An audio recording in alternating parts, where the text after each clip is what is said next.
Hello, my name is Thomas, And I'm Kevin. and this is TNK Sports Talk. All right, Thomas, we got a lot to get into today, man. It's draft day eve. We're about to find out where all these great prospects are getting ready to find their home. Picks 1 through 32, doing a full first round mock draft.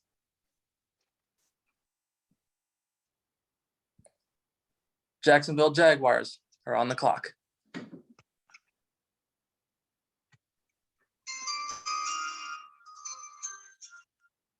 And the pick is in. With the first overall pick, Jaguars take Trevor Lawrence.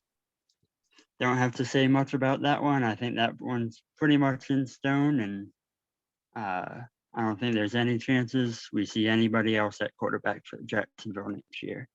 Yeah, I think the pick has been in literally ever since he squashed Alabama in the national championship game 2.5 years ago. It was clear as day that he was ready for all the top competition. This has no brainer. Jacksonville needs a new identity.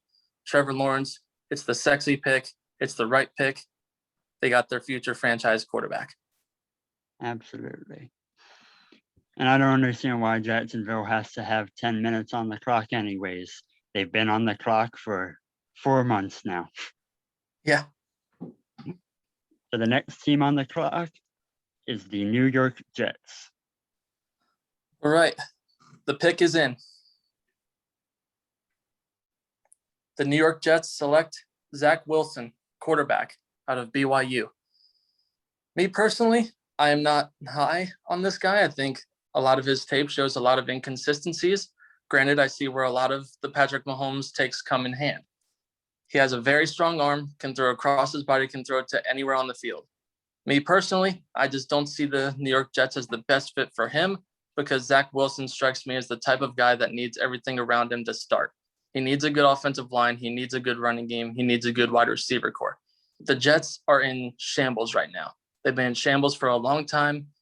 This is the right pick for them to try a new franchise quarterback. They moved on from Sam Darnold. He suffered the same fate as every past New York Jets quarterback. But if Zach Wilson can adjust to the NFL game and be patient with the organization and general manager Joe Douglas, this should work out really well for them.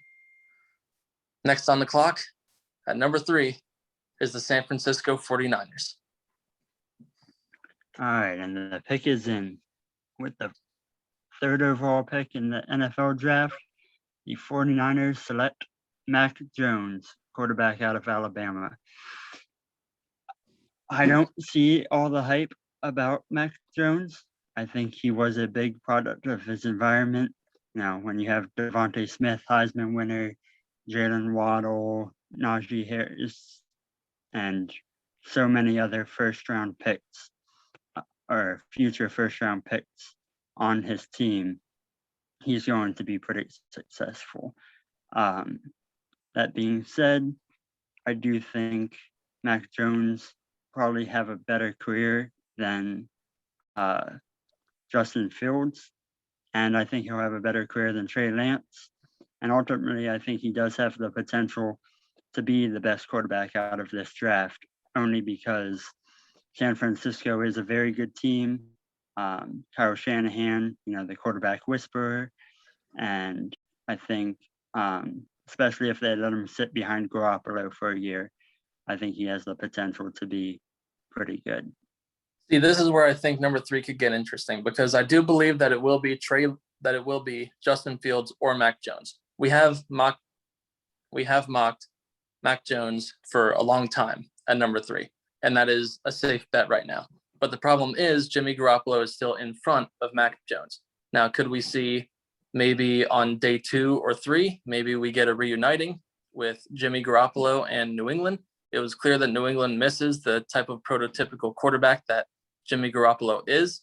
It was clear as day that Garoppolo was drafted in New England to be that man behind Tom Brady, but Tom Brady is ageless. So that's why he was moved to San Francisco. But now things are coming full circle. So don't be surprised if Jimmy Garoppolo is on his way out on day 2 or 3. Absolutely. And the Atlanta Falcons are now on the clock. The pick is in for the Atlanta Falcons. And with the 4th pick, the Atlanta Falcons select tight end out of Florida, Kyle Pitts. To me, this is the safest pick in the draft. I think he's the best prospect in the draft. I think he has the highest upside. When you look at the Atlanta Falcons right now, a lot of people say they could go Trey Lance and have him develop under Matt Ryan. I just don't see it. I think you have to go the best player on the board for where the Falcons are right now. You still have Matt Ryan, you still have Julio Jones, and you still have a good offense. You have Calvin Ridley as your wide receiver too. Now, there are reports that Julio Jones could be on the trading block, and even he could get traded in the coming days. Now, if that happens, there you go. You have Kyle Pitts as an immediate substitute for your main weapon in replace of Julio Jones. Because if the draft experts are right, Kyle Pitts can easily make the transition from tight end to wide receiver. He played both positions at the University of Florida and excelled. He absolutely torched some of the top cornerbacks in this draft that will be mocked here in the first round. So do not be surprised that if Julio Jones is traded out of Atlanta, that this is their plan, to move Kyle Pitts to wide receiver and make that initial impact with Matt Ryan.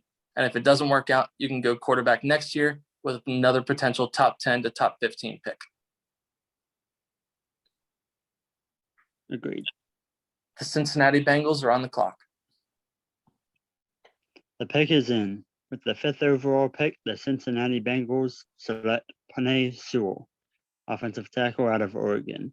I know a lot of Bengals fans are talking right now about going between Ja'Marr Chase and Penei Sewell, but ultimately, I think they're going to get a wide receiver in day 2, who's going to do just fine for them. And also, they have T. Higgins and Tyler Boyd on their roster, so I don't think wide receiver is the biggest need in the world for them. Yeah, and Now, in the hype Penei video, Sewell, go ahead. And in the hype video for the new Cincinnati Bengals uniforms, you see Joe Burrow in a picture. He's got a massive scar down his left knee. Do you really want Ja'Marr Chase as the 5th overall pick when we've seen in the past, right there, as it's shown on the screen, look at that scar. You really think that Ja'Marr Chase, who opted out of this season, by the way, we don't know what type of football shape he is in coming into this upcoming season. That's not a knock on him. We just haven't seen him since Joe Burrow played at LSU when he had, in my opinion, the greatest college football season of any quarterback in history. That is not a knock on any prospect.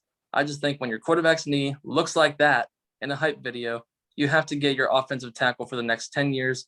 Penei Sewell is an absolute freak. He will block anybody. And in that division where they're getting ready to stack up on edge rushers in this draft, you need that offensive tackle for your franchise quarterback. You pick that quarterback 1st overall, build the offensive line. Doesn't matter what weapons he has. If he doesn't have an O-line, he's going to be on his back every game.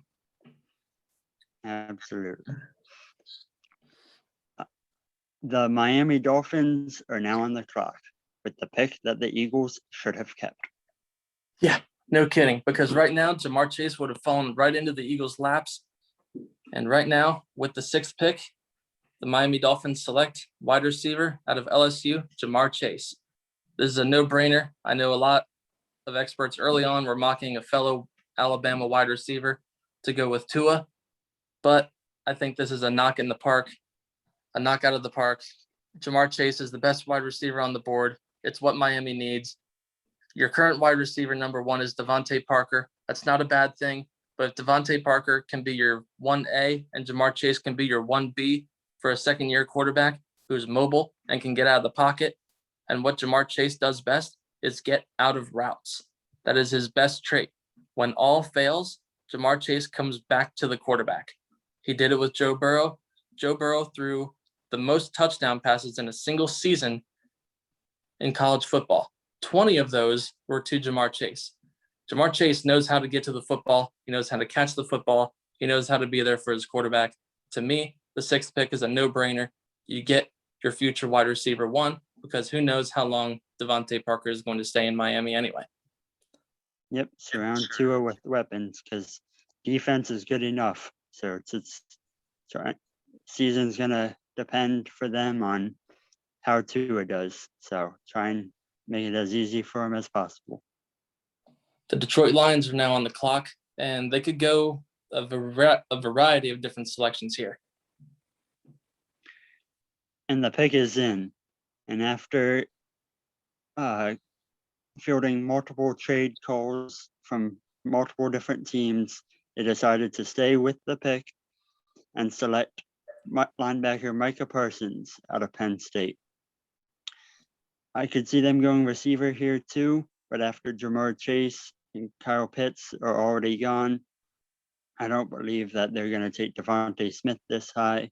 So at that point, I believe that their new head coach, Dan Campbell, wants one of those nitty gritty, hand in the dirt kind of guys. And I think Micah Parsons is by far the best edge rusher, even though he's not an edge rusher in this draft. So I believe with the 7th overall pick, the Lions will go Micah Parsons. Yeah, I think Micah Parsons is one of those picks. He has a lot of dirt on him. Now, what that is, we still don't know, but there are bad things that have been said about him in locker rooms and behind the scenes. Now, it could cause him to slip, but I think if you're the Detroit Lions, your defense has been in shambles for a long time. It's time to shore up that middle of the field. You need to stop the run, and you need someone to cover the tight ends that the NFC North has to offer. Absolutely. And I believe Dan Campbell has the attitude that no matter what Micah Parsons comes and tries to do in that locker room, Campbell will shut it down before it becomes any kind of an issue. The Carolina Panthers are now on the clock. Panthers, I think you got to right the wrongs that the New York Jets gave Sam Darnold all those years. To me, with the 8th pick, the Carolina Panthers select Rashawn Slater, offensive tackle out of Northwestern. Oh boy.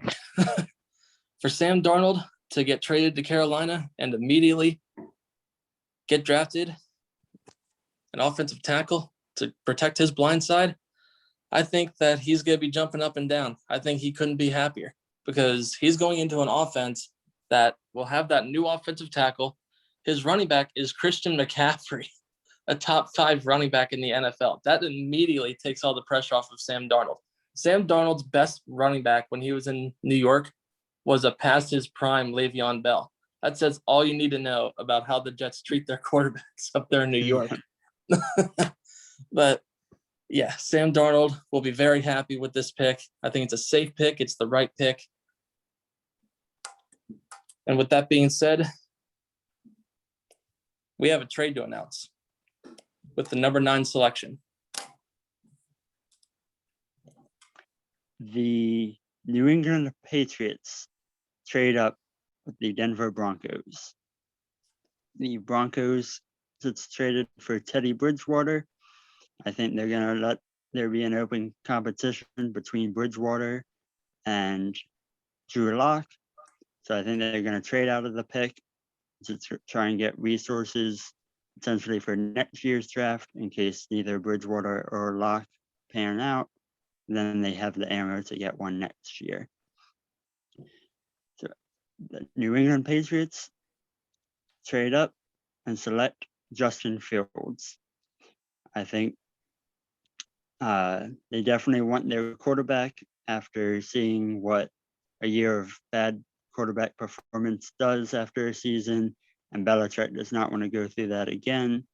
So he selects Justin Fields to battle it out with Cam Newton, and potentially I see him starting before end of the season. Yeah, I think Bill Belichick got a real shot in the arm last year when he tried to go with a true mobile quarterback in Cam Newton last year to try to run the offense after the GOAT Tom Brady left town. But I think that doesn't steer him away from the mobile quarterback because you have to realize that Cam Newton is not Cam freaking Newton anymore. He is past that time in his career. Cam Newton is simply there now to be the teacher to Justin Fields on how to protect himself because they may not have the same build, but they play very similar. They can run the ball, but they rely on their arm first. And that is why Justin Fields is a good developmental piece for New England because they may be in win now mode, but they don't need their rookie quarterback to win now. They have Cam Newton for that reason. And if Cam fails, then you have Justin Fields. Absolutely. And now the Dallas Cowboys are on the clock. The pick is in, and with the 10th pick, the Dallas Cowboys select cornerback out of Alabama, Patrick Surtain II. To me, this is the most obvious pick that Dallas could make with what's left on the board. They're getting Dak Prescott back next year off of that horrific ankle injury. But the problem was last year with Dak Prescott and the Cowboys was that they literally needed to score 50 points to stay in every game. Their secondary got absolutely smoked every game. They got smoked by Carson Wentz and the Philadelphia Eagles.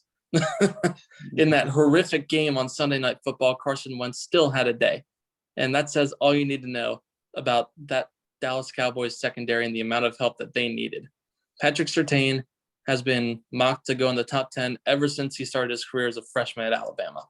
I think he's the best cornerback on the board. I think he's the safest cornerback. He's man-to-man. He can play zone. He can play all positions. He could even slide out to safety if you need him to. This is an A-plus pick for Jerry Jones and the Dallas Cowboys. I think he can easily be their corner for the next 10 years if they treat him right. With that being said, the New York Giants are now on the clock. The pick is in. And with the 11th overall pick, the Giants select Christian Barmore, defensive tackle out of Alabama. I think this is a huge reach for the Giants, but ultimately, I think Dave Gettleman is one of those football guys that just loves building in the trenches, and he especially loves his linemen to come out of the SEC. You saw that last year with the 4th overall pick, them taking Andrew Thomas out of Georgia, even though a lot of analysts leading into draft day had him as the number 4 tackle in the draft. The Giants lost Dalvin Tomlinson in free agency to the Vikings, and I think they know that they have a big hole up the middle of their D-line. Even though they did re-sign Leonard Williams, I believe they select Barmore to make sure that they have the ability to stop the run in games. That being said, the best team in the National Football League, the Philadelphia Eagles, are on the clock. Boy, you just talked about a reach with the New York Giants and Christian Barmore. Whew, that's a reach in itself, calling the Birds the best team in the NFL. they're not even the best team in Pennsylvania right now. Oh man, we're at pick number 12. What can't the Eagles pick here? They're an absolute mess. They need every position possible. They need wide receiver. They need cornerback. They could use an edge rusher. We saw a report yesterday that the Eagles really like edge rusher Kwity Paye out of Michigan. I wouldn't like that pick personally. I think it's too big of a reach. Right now, I think with your secondary in shambles, your cornerback number 2 is Kayvon Seymour. He's a practice squad special teamer. And with that, you pick the best corner that's on the board, and that is J.C. Horn, cornerback out of South Carolina. J.C. Horn is an absolute animal. He talks trash to every single wide receiver he faces. He's that lockdown corner that played in the SEC. And you cannot go into the season. I don't care if it's multiple rebuild years or not for the Eagles. You cannot let your secondary keep being this bad. You have your cornerback number 1 in Darius Slay. So this presents a perfect opportunity for when Darius Slay hangs it up, you have your cornerback 1 ready to go in J.C. Horn. And then you can follow up with another CB2 later. But right now, you cannot go into this season. You need to pick a cornerback at some point in this draft. To me, there's no better time than right now. You pick J.C. Horn. We signed Anthony Harris to be in the secondary. We'll see how Rodney McLeod does back there coming off an ACL. But right now, this makes too much sense. I know Howie Roseman probably won't do it, but it's the best player on the board. You pick J.C. Horn to shore up that secondary. Yep, I think it's a good pick too. I think we go corner or receiver, and although I think receiver a lot of Eagles fans would love, I think corner makes a lot more sense for them. Like you said, Seymour is our second corner right now. So if that remains, we're going to get torched every Sunday. And I'm excited to see what Nick Sirianni can do with all these young receivers and Fulgham and Rager and even J-Draw. Maybe he can get something out of him. But Jonathan Gannon, not a knock on him, cannot get anything out of any of these corners on our team besides No. Slay. No. The Chargers are now on the clock. Where do they go? All right. The Chargers, I think, are having the same conversation in their front office as the Bengals had at pick number 5. I think they consider going left tackle to protect Justin Herbert, but I think they do opposite of what the Bengals did, and they go Jalen Waddle to give somebody for Herbert to throw to, and a trio of Keenan Allen, Mike Williams, and Jalen Waddle. Every play, Justin Herbert should have somebody open. And they spent a good amount of money in free agency on shoring up their offensive line. So I think they go receiver to make sure he has all the weapons he needs to keep progressing into something really good. Right, and keep in mind, they have Keenan Allen and Mike Williams, but they lost Tyrell Williams to free agency. And Keenan Allen, like, as great as he is, he's a walking injury anymore. He runs that go route, he pulls a hamstring. Then who do you have? Mike Williams, whose best trait is going across the middle. You need Jalen Waddle to take the top off the defense for if Keenan Allen does get hurt, that opens up the middle of the field for Mike Williams. Yep. And they lost Hunter Henry, and that was a big target for him last year. And don't be surprised, I could even see them as a potential trade-up candidate with Atlanta, because Atlanta, as per reports, are fielding multiple offers for that number 4 pick. So don't be surprised if the Chargers, because of that loss of Hunter Henry, move up to 4 to try to grab the best player in Kyle Pitts. Yep, I could see that too. We're now on the 14th pick with Minnesota. And with that pick, I think you got to go with the safest offensive tackle on the board, and that's Christian Darrisaw. That's the Virginia Tech product. I think he's the best fit for Kirk Cousins. Out at Virginia Tech, they're not really known for a mobile quarterback ever since Mike Vick left once upon a time. So you go to a team that has Kirk Cousins, who can move on his feet, but it's not his first option. Darrisaw grew up in a system where he protected the pocket, semi-mobile quarterback. I think he's easily the best offensive tackle on the board for Minnesota. I think that offensive line has been an absolute mess ever since they had their great run in 2017. But right now, you got to take an offensive tackle, because no matter who you have at quarterback, whether it's Kirk Cousins or a quarterback that you pick later on in the draft, you got to have an offensive tackle. Right now, you don't have any. I like that pick a lot. We're now on the 15th pick with Denver. This pick was originally traded with the New England Patriots, and they grabbed Justin Fields. Denver just got Teddy Bridgewater, so let's keep that in mind. And the 15th overall pick, the Broncos select offensive lineman Elijah Vera Tucker. After having Bridgewater and Drew Lock there for competition, I believe that they don't want any outside factors to determine their evaluation of the quarterbacks. Last year, they went Jerry Jeudy and KJ Hamler. They have Cortland Sutton. So I think they think their receivers are good. So now they just want to shore up the offensive line to make sure whatever quarterback does earn the starting job can play to his fullest potential. I think Elijah Vera Tucker, you can pretty much put him anywhere on that O-line, at guard or tackle, whatever their preference is. And I think he's going to be a big upgrade on their offensive line. Yeah, because right now, the Pro Football Focus grades on every Denver Broncos offensive lineman is below 60. You really want your future quarterback, whether you want to roll with Teddy Bridgewater or go with someone else later in the draft or even next year, you really want that offensive line in shambles for your next quarterback. Teddy Bridgewater already has a pre-existing knee injury. So if that offensive line in front of him is bad, I hate to say it, but you could be asking for trouble with that knee. Yeah, absolutely. The Arizona Cardinals are now on the clock. All right, for those of you watching, no, we did not forget about the Heisman Trophy winner. The Arizona Cardinals select wide receiver out of Alabama, DeVonta Smith. I had him falling very far because right now he clocked in 15 pounds lighter than what he was in the national championship game. The national championship game, he was 174 pounds. This past week, he clocked in at 167 pounds. That does not spell well for going across the middle in the NFL. I'm sorry.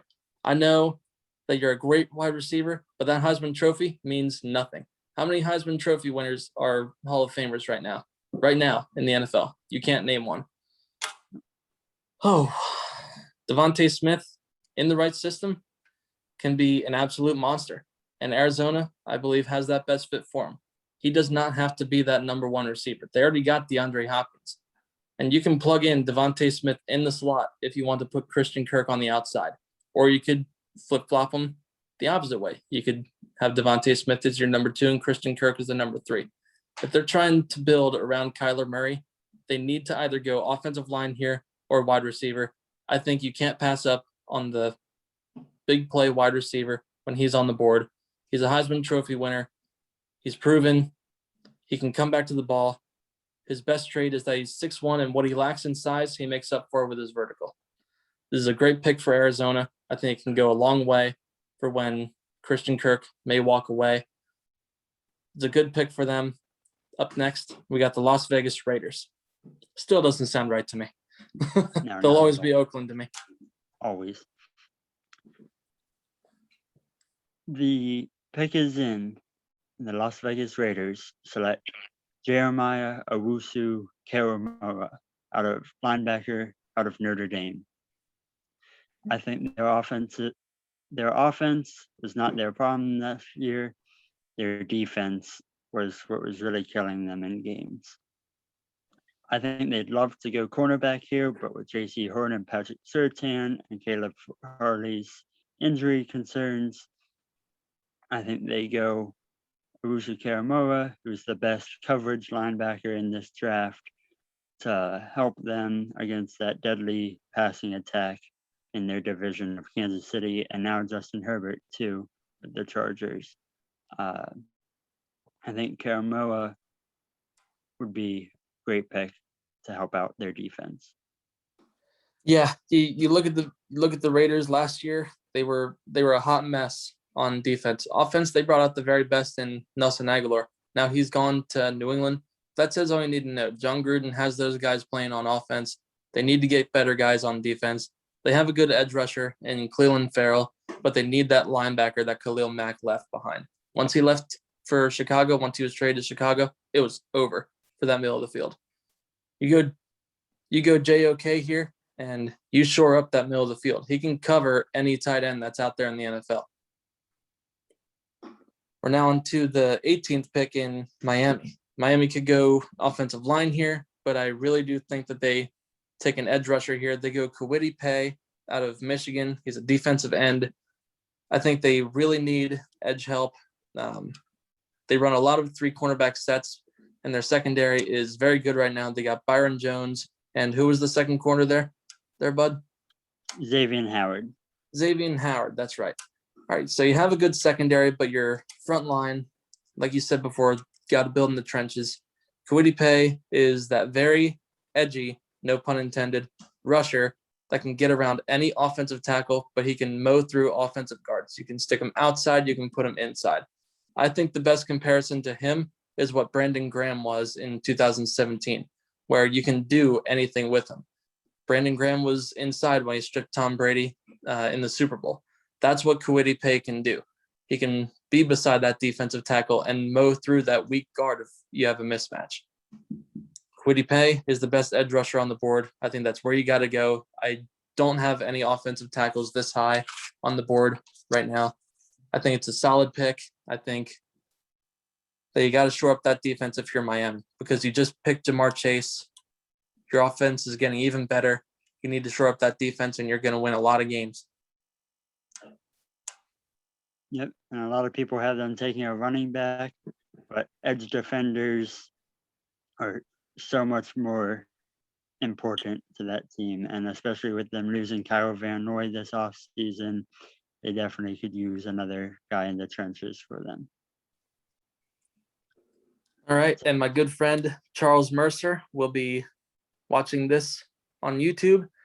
Charles, your team, the Washington football team, is up next. Who do you got, Thomas? I was going to call them the Redskins. Good catch there. The Washington football team with the 19th overall pick select Trey Lance, quarterback out of North Dakota State. For the past about 4 or 5 years, they had to see another North Dakota State quarterback in their division tear them up and beat them almost every single time. Sorry, Charlie. So I think they go North Dakota State quarterback Trey Lance. They let him sit behind Ryan Fitzpatrick for a year. And then next year, I think they even have a competition between him and Heineke. I think Trey Lance will ultimately beat him out. But I think, especially with him falling all the way to 19, they can't pass up a quarterback. Yeah, they could easily go Caleb Farley here with the pick. That's where I had Farley originally going a few weeks ago. But the further it went along, Caleb Farley's injury concerns are just too big of a scare. And he even just tested positive for COVID-19. Not like that's going to have any effect on where he starts the season, but the injury concerns with Caleb Farley with his back and his ACL, I think you got to go Trey Lance. You got to start developing a quarterback. Washington hasn't really tried drafting and developing a quarterback since really Kirk Cousins and RG3. Both those quarterbacks did not last long in Washington. I think you got to take one in the first round here. Take a flyer on a guy that you do not need to start right away. Yep. And now the Bears are on the clock. 20th overall. The Bears. Wow. QB1, Andy Dalton, huh? Wow. Go from call me Mitchell Trubisky, to the Red Rocket in Andy Dalton. Best thing you can do for him is give him a wide receiver. You got to take a guy who I am very high on personally. I would love the Eagles to trade back into the first round, but it would definitely cost you one of those high picks next year that they have in the draft. But with the 20th pick, the Chicago Bears go wide receiver out of Minnesota, Rashad Bateman. What doesn't this guy do well? He has a lot of tape on him. Sometimes that can scare you. That shows that he was a late bloomer. But you know what? If you watch his tape, everything about him is elite. He's got great hands. He's got great size. And he just ran a 4.34 40 at his pro day. At his size is ridiculous. If there is a DK Metcalf light in this draft, it is Rashad Bateman. This guy is an absolute monster.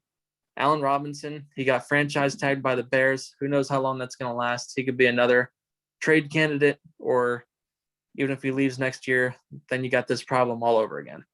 You might as well pick Rashad Bateman. He's the best wide receiver on the board. He can be your wide receiver number 2. He's a much better version of an Allen Robinson. Not a knock on Robinson, but Rashad Bateman is going to be the better of the two when he arrives in Chicago. Yep, that guy is going to be a stud.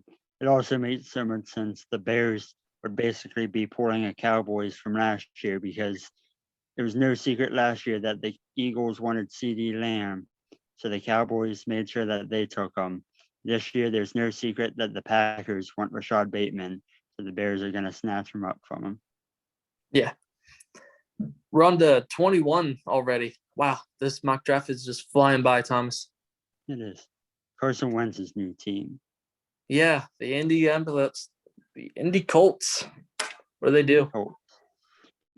Colts, I think they could go either tackle or edge rusher at this pick. I don't think they have a tackle prospect higher than this edge rusher prospect. I believe with the 21st overall pick, the Colts select Aziz Al-Jalari, defensive end out of Georgia.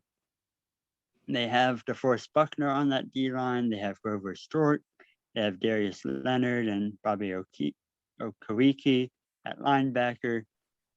But what they don't have is that pure edge rusher that's going to get you 9-10 sacks in a season.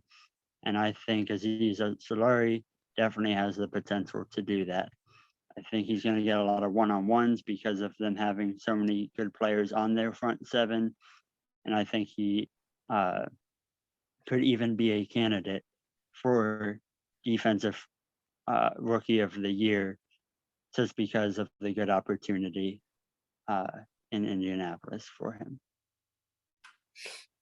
Yeah, they could go various different ways here. They could go wide receiver to give Carson Wentz another weapon when he's there, or they could go offensive tackle because literally every single one of their offensive linemen are former first-round picks. They could shore up that line again, but I just feel like an offensive tackle here, there's none that they like. There are other offensive tackles on the board that we have mocked, but if you're Indianapolis, you need to keep shoring up that defense to compete in the NFC. Aziz Ojulari is a good pick. I think it's another safe one. And we're on to Tennessee. We stay in the division. And they lost to Dory Jackson in free agency to the New York Giants. I didn't like him anyway. I think he's nothing more than a punt returner. But I'm really high on this prospect. Greg Newsome, cornerback out of Northwestern. Let me just lay this stat on you here, okay?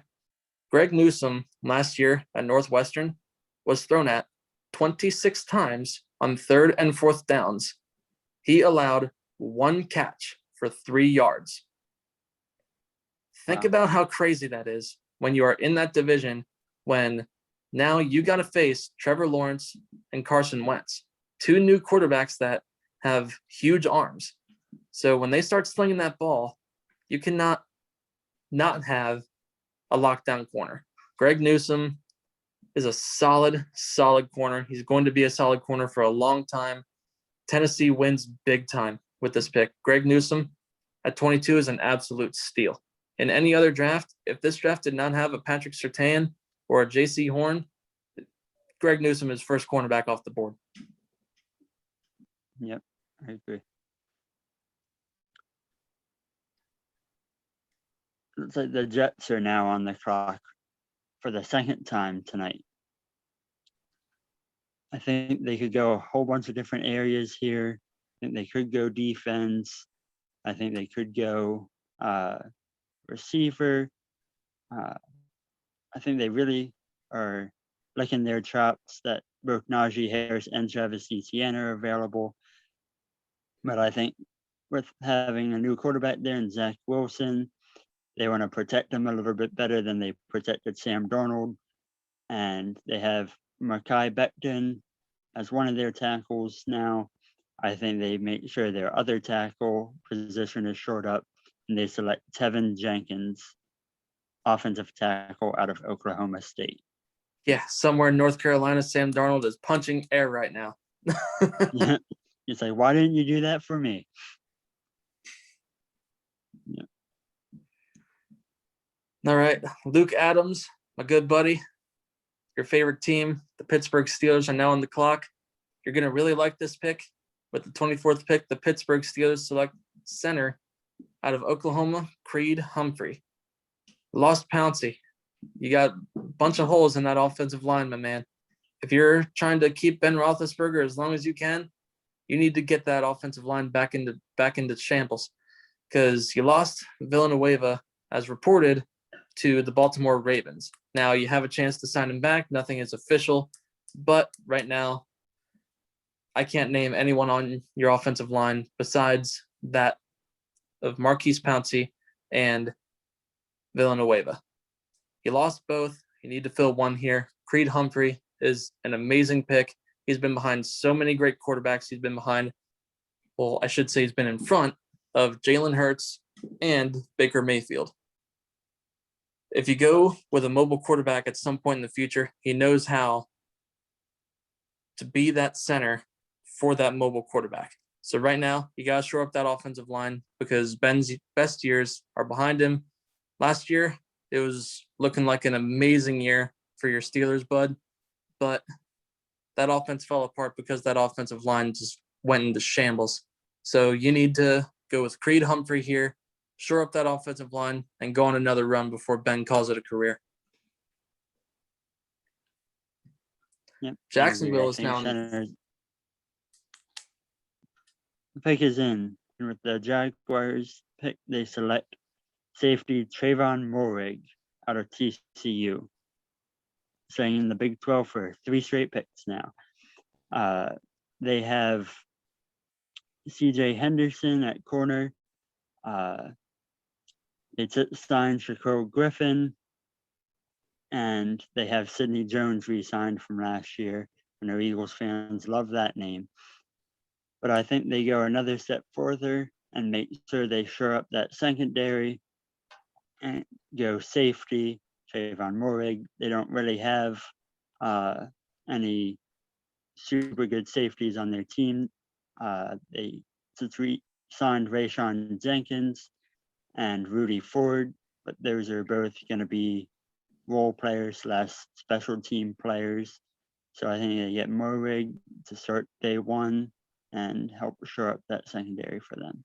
Yeah, especially since he went defensive back last year as well. I can't think of his name, but they went cornerback last year in the first round. If you can go with CJ Henderson. Yep. CJ Henderson, I wanted to say someone else, but you went CJ Henderson last year.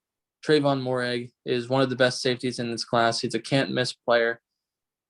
His best trait is that last year in 9 games at TCU, he had 81 tackles. If that doesn't shore up the back end of your defense, if someone gets behind that corner, you need someone that can run down that wide receiver. Trayvon Moehrig can do that for days.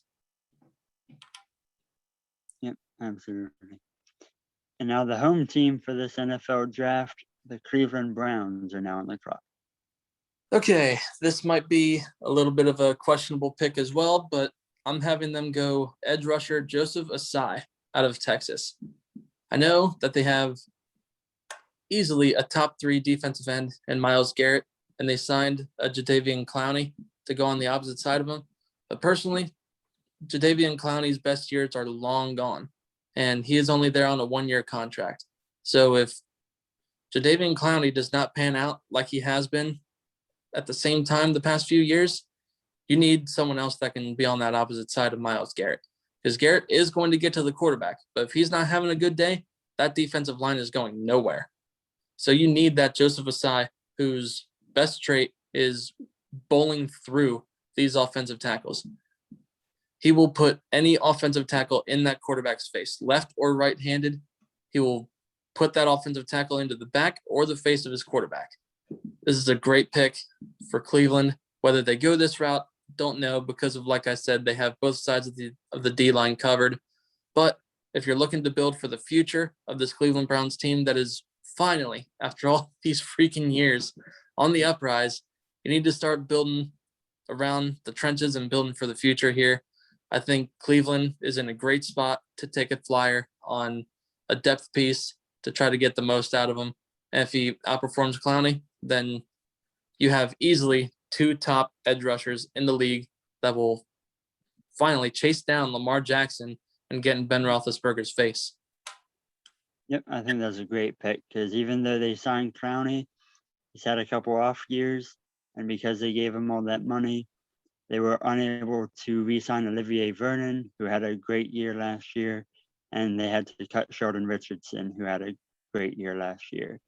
So yeah, and in the end, you could even put Jadeveon Clowney on the inside because he's that bigger body, and Osai can be on the edge and go through the tackle. Yep, absolutely. Now the Baltimore Ravens are on the clock. I think a lot of people probably have receiver going to them. I could even see them going tackle because of trading away Orlando Brown. But they did lose Matthew Judon in free agency, and they did lose Yannick Ngakoue in free agency. And I think they know the importance of edge rushers. And I think the 27th overall pick the Ravens select Zaven Collins out of Tulsa. I think the way he plays, his body size, and pretty much everything about him would be an amazing fit in Baltimore. I think he could plug in right where Matthew Judon left off, and to be able to really help out that defense to keep playing as well as they have in past years. But yeah, Zaven Collins, he's besides JOK, who went earlier in the draft. This is one of my favorite linebackers. He went to Tulsa, real small school for producing NFL players. But Zaven Collins is easily the best linebacker on the board. And for Baltimore, who lost multiple defensive pieces, you got to go defense here. You have another pick at pick 31 that you can use to your disposal because you were a good team last year. You pick at the back end of every round. You're lucky enough to have 2 picks in the first round here. You got to use one of them on your defense. You lost too much.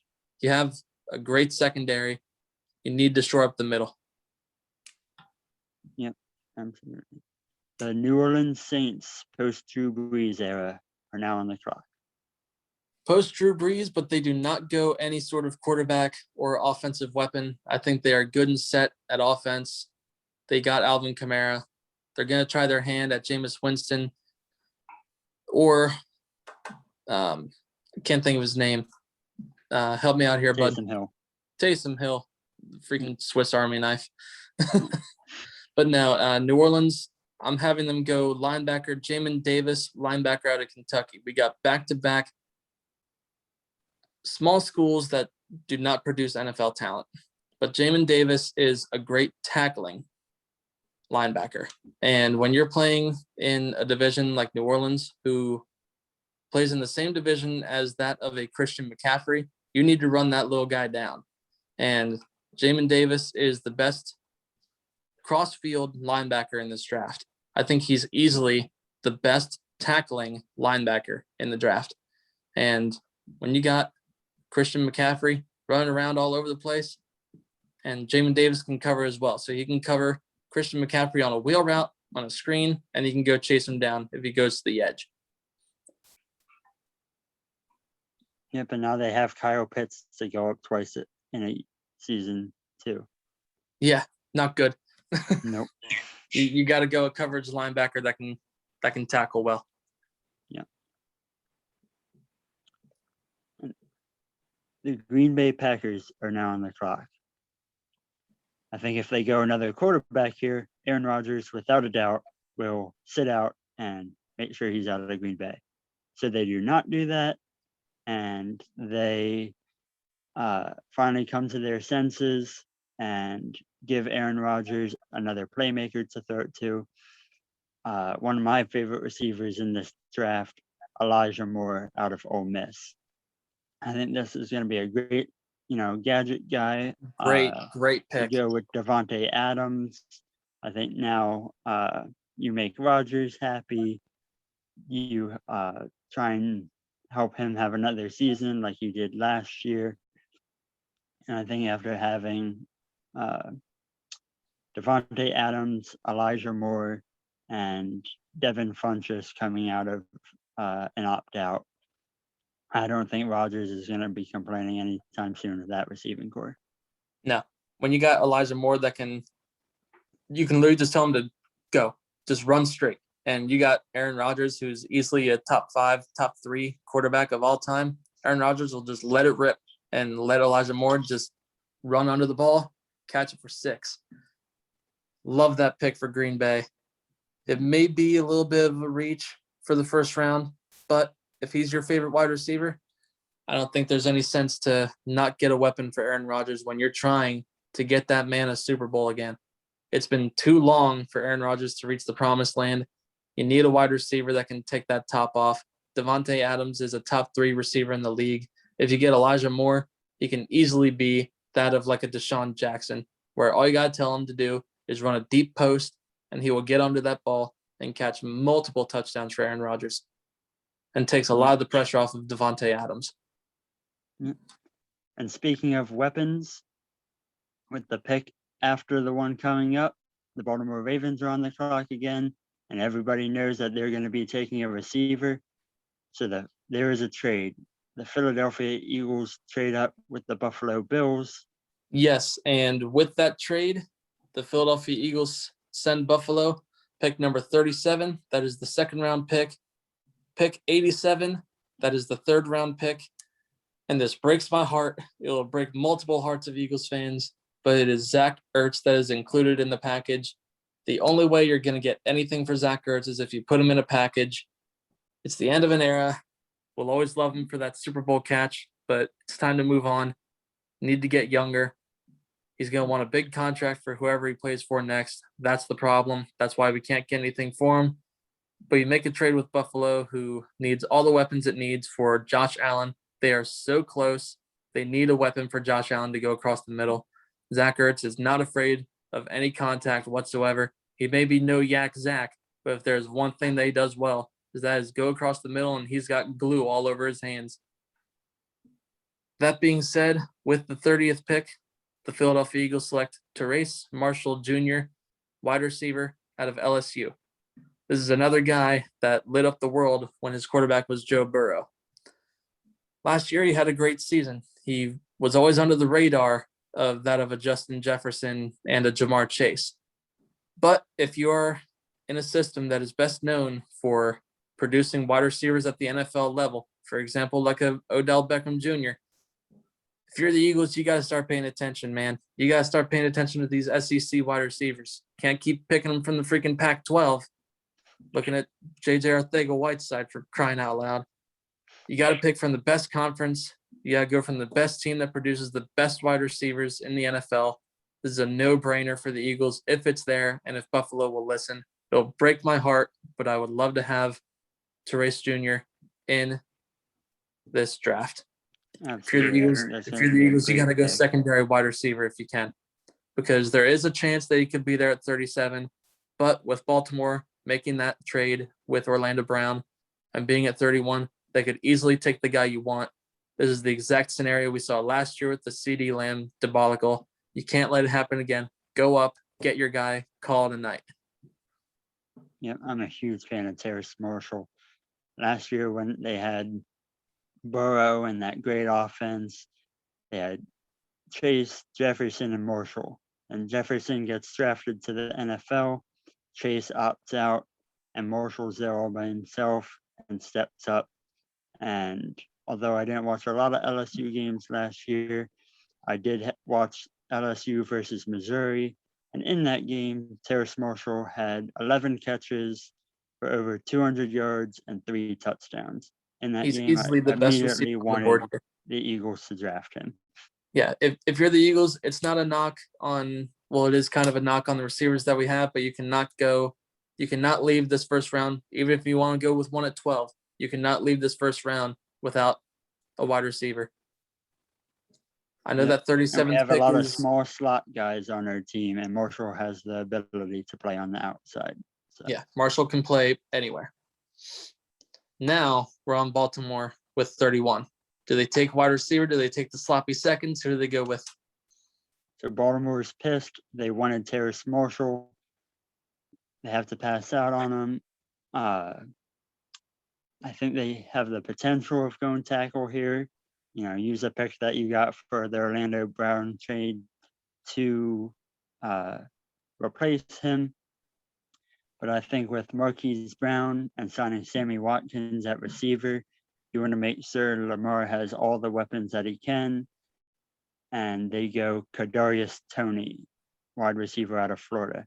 It's a great pick for them. They have so much potential of what they can do in that offense with Lamar's running ability and the multiple running backs and tight ends that they have.